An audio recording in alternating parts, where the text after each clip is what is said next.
Hello everyone! In this lesson of our Adobe Illustrator tutorial series, we'll be discussing scene control tools. These tools will help you navigate your workspace more effectively and make your design process smoother. Let's get started. The first method I'll show you is zooming in and out using the mouse. You can hold down the Alt key on your keyboard and scroll the mouse wheel forward or backward to zoom in or out. This is a quick and convenient way to navigate. Just keep in mind to hold the Alt key as you move the mouse. The second method is using the Zoom tool directly. You can activate it by pressing the Z key or selecting the magnifying glass icon from the toolbar. To zoom in, drag the mouse to the right, and to zoom out, drag it to the left. This gives you precise control over your zoom level.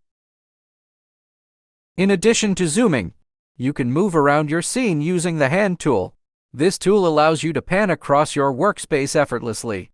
You can activate it by pressing the H key on your keyboard or by selecting the hand icon from the toolbar. Once activated, you can click and drag the workspace to move it as needed. The hand tool is especially useful when working in tight spaces or after zooming in. It helps simplify your workflow. You can also double-click the hand icon to return the view to the default screen.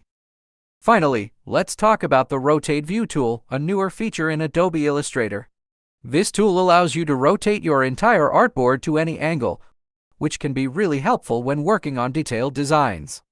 You can activate the tool from the toolbar and rotate the canvas as needed. To reset the rotation, simply double-click the rotation icon or choose a preset percentage from the options. Holding down the Shift key while rotating will lock the rotation to 15-degree increments. In this lesson, we covered scene control tools, which will make navigating and working within Adobe Illustrator much easier. Don't forget to subscribe to our channel, like the video, and leave a comment. See you soon!